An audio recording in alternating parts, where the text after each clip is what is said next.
Good evening everyone, welcome to commerce tutorial. मैं हूं आपकी अपनी होस्ट ज्योति। आज हम स्टार्ट करने जा रहे हैं +2 अकाउंट्स का chapter retirement of A partner. हमने लास्ट सेशन में एडमिशन ऑफ पार्टनर तक के बेसिक कंसेप्ट सारे डिस्कस कर लिए थे। आज हम कर रहे हैं रिटायरमेंट। अब देखो, जैसे कि हमारी पार्टनरशिप फर्म में कोई नया पार्टनर इंट्रोड्यूस होता है तो उसको हम बोलते हैं एडमिशन। अगर कोई भी पार्टनर हमारे बिजनेस को छोड़ के, फर्म को छोड़ के रिटायरमेंट लेता है, जैसे बिजनेस से कोई भी, स्कूल से कोई टीचर रिटायर हो गया, वैसे ही फर्म से कोई टीचर, कोई पार्टनर जो है रिटायर हो जाता है। जैसे कि हमारी फर्म में पहले कितने पार्टनर थे? 3 पार्टनर से, that is A, B and C. इनमें से बी ने क्या ले ली? रिटायरमेंट ले ली। तो इसका मतलब उसका जितना भी प्रॉफिट का शेयर है वो क्या करके जा रहा है? छोड़ के जा रहा है। किसके लिए छोड़ के जा रहा है? ए और सी के लिए जा रहा है। इट का मीन्स इस केस में एडमिशन में क्या होता था कि जब कोई नया पार्टनर होता था उनको अपना शेयर क्या करना पड़ता था? नए पार्टनर के साथ एडजस्ट करना पड़ता था, उसको शेयर करना पड़ता था। लेकिन यहाँ पे क्या है? एक पार्टनर पार्टनरशिप फर्म को छोड़ के जा रहा है। इट मीन्स वो अपना प्रॉफिट का शेयर दे के जा रहा है। किस किस को दे के जा रहा है? ए और सी को। इसलिए इस केस में जो हमारे ए और सी कौन से होते हैं? जो रिमेनिंग पार्टनर होते हैं उनको हम क्या बोलते हैं? गेनिंग पार्टनर बोलते हैं। और दूसरा हमारा क्या होता है? सेक्रीफाइसिंग।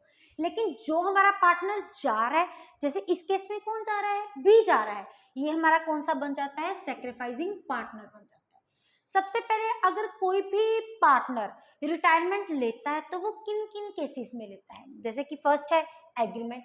अगर हमारे एग्रीमेंट की क्लोज में ऐसे मेंशन्ड हो, पार्टनरशिप डीड में ऐसा लिखा हो कि जब ये ऑब्जेक्टिव, ये हमारा जो पर्टिकुलर जिस पर्पज के लिए हमने बिजनेस, जब भी खत्म हो जाएगा, पर्पज कंप्लीट हो जाएगा, तो ये पार्टनर रिटायरमेंट ले लेगा। या फिर हमारी जो पार्टनरशिप है उसमें ये क्लोज है कि 5 साल के बाद, 10 साल के बाद बी की रिटायरमेंट ले ली जाएगी। अगर दूसरा केस होता है, अगर हमारी पार्टनरशिप एग्जिस्ट ही ना करे, रिटर्न पार्टनरशिप हो ही नहीं ना, तो उस केस में क्या होता है? उस केस में क्या होता है कि पार्टनर्स को, सभी पार्टनर अगर जैसे बी है इस केस में, वो रिटायरमेंट लेना चाहता है तो सभी पार्टनर्स की कंसेंट के साथ, उनकी रजामंदी के साथ वो क्या ले सकता है? रिटायरमेंट ले सकता है। जब थर्ड है पार्टनरशिप एट विल। अगर पार्टनरशिप कौन सी होती है? 2 टाइप्स की पार्टनरशिप होती है। एक होती है पार्टनरशिप एट विक्स, एक होती है for the fix period. Fix period क्या होती है? 10 साल के लिए, 20 साल के लिए, 15 साल के लिए, 5 साल के लिए। जब टाइम पीरियड खत्म हो गया तो पार्टनरशिप क्या होगी? खत्म होगी। लेकिन विल क्या होता है? हमारी इच्छा के कारण जब कोई भी पार्टनर रिटायरमेंट लेता, पार्टनरशिप एट द विल है, जो मर्जी किसी पार्टनर का दिल है उसने रिटायरमेंट लेनी चाहिए, उसने एक एग्रीमेंट पास कर दिया तो वो क्या हो जाएगा? अपनी पार्टनरशिप फॉर्म से रिटायर हो जाएगा। अब रिटायरमेंट होने के बाद क्या पार्टनर्स जो है वो बिजनेस की लाइबिलिटीज के लाइबल होगा? क्या वो पार्टनर्स का प्रॉफिट का शेयर करेगा? क्या वो एसेट्स पे टेक इन टू अकाउंट करेगा पार्ट? तो इन क्वेश्चंस के ये अराइज होते हैं कि उसके जाने के बाद क्या वो प्रॉफिट लेगा? नहीं लेगा। अब सपोज करो बी ने यहाँ पे क्या लेनी है? रिटायरमेंट लेनी है। जब उसने रिटायरमेंट ले ली तो उसको इसमें 3 cases take into account करने पड़ेंगे। एक तो उसे अपनी जितने भी पार्टनरशिप में एक छोटा सा एग्रीमेंट पास करना पड़ेगा कि मैं रिटायरमेंट लेना चाह रहा हूँ और मैं ये रिटायरमेंट ले रहा हूँ। अगर उसने रिटायरमेंट ले ली तो इसका मतलब कि वो आगे से ना ही तो अपने बिजनेस का कोई प्रॉफिट शेयर कर सकता है, ना ही वो बिजनेस के एसेट्स में किसी भी तरह की उसकी कोई कंट्रीब्यूशन मानी जाएगी। लेकिन वो अभी भी थर्ड पार्टीज के लिए लायबल होगा। अगर बाहर से कोई लोग उसको स्यू कर रहे हैं, जैसे कि वो दूसरे 2 पार्टनर्स को कर रहे हैं, ए और सी को, वो सी बी को भी स्यू कर सकते हैं। अल्टीमेटली उसको 2 कंडीशंस फुलफिल करनी पड़ेगी।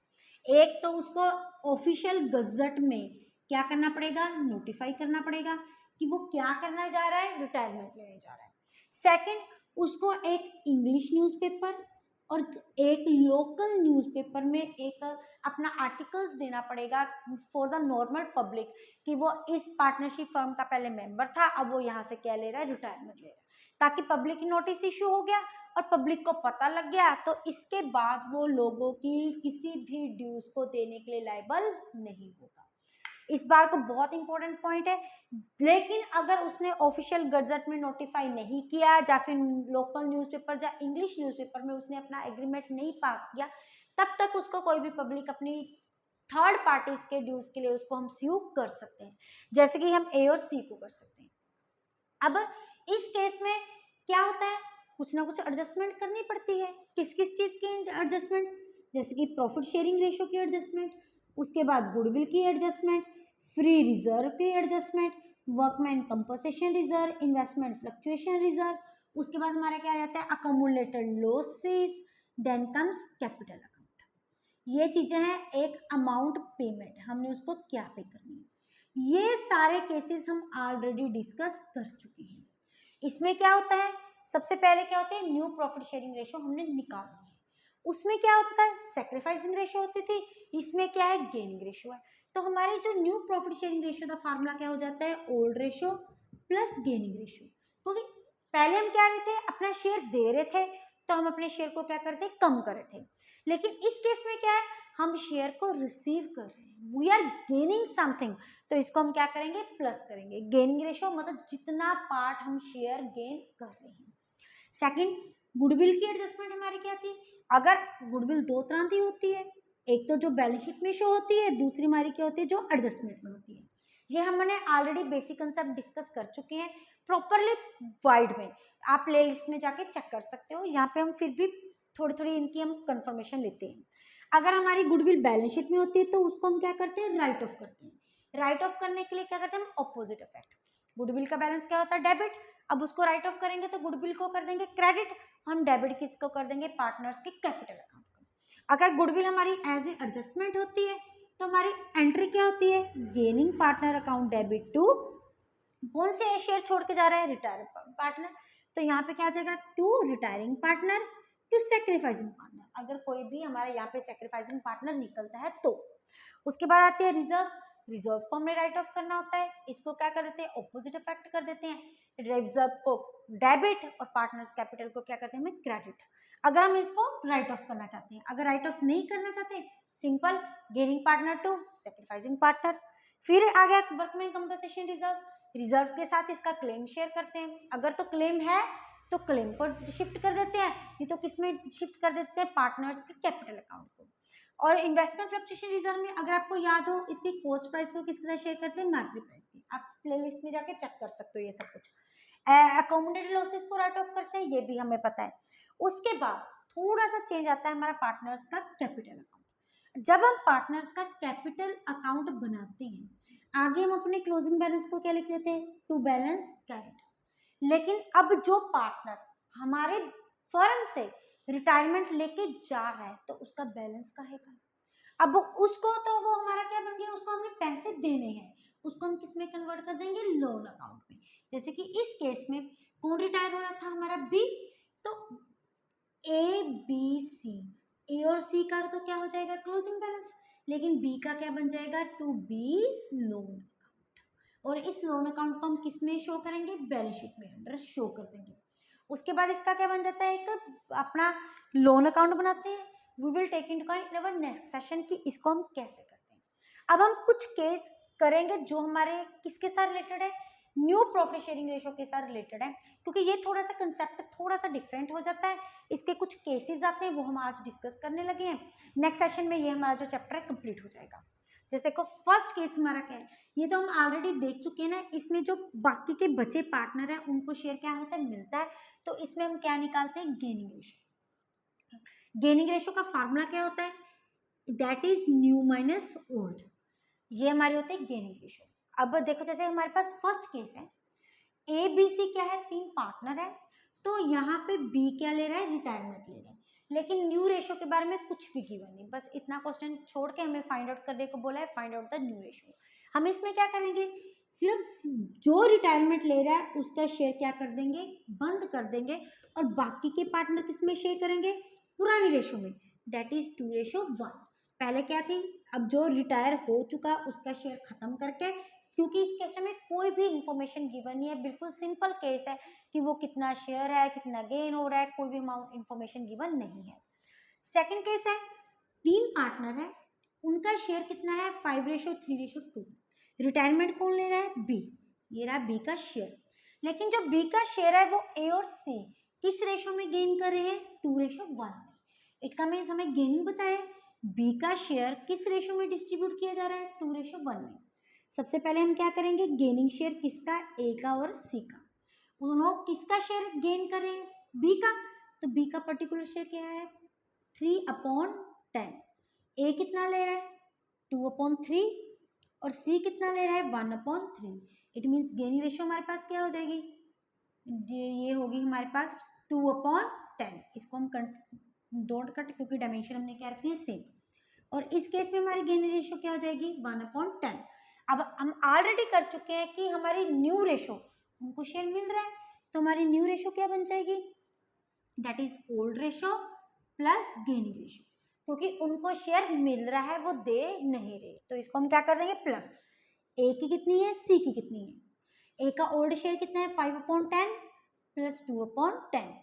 ओल्ड शेयर है 2/10 प्लस 1/10, ये हमारा आ गया 10/10, ये हमारा आ गया 3/10। न्यू रेशो कितनी होगी, 7:3। अगर गेनिंग रेशो पूछेंगे वो हमारी क्या हो जाएगी, 2:1। गेनिंग शेयर मल्टीप्लाई क्यों किया है, क्योंकि इस क्वेश्चन में बोला है, इस केस में बोला है ए और सी बी का शेयर कर रहे हैं किस रेशो में, 2:1 में। थर्ड हमारा है ए और बी और सी कितने हैं, 3 पार्टनर है, जिसमें बी की क्या हो रही है, रिटायरमेंट। बी ले रहा है हमारा रिटायरमेंट, लेकिन बी अपना शेयर सिर्फ किसको देके जा रहा है, सी को। बेचारे ए को उसने पूछा नहीं, इसका मतलब सिर्फ किसको शेयर मिल रहा है, सी को मिल रहा है।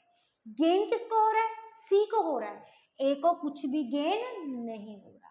तो इस केस में क्या करेंगे, सारा का सारा शेयर सी को मिल रहा है, तो बी का शेयर किस में जाके प्लस हो जाएगा, सी में, क्योंकि ए को ना ही कुछ मिल रहा है, ना ही वो कुछ सेक्रीफाइस कर रहे हैं।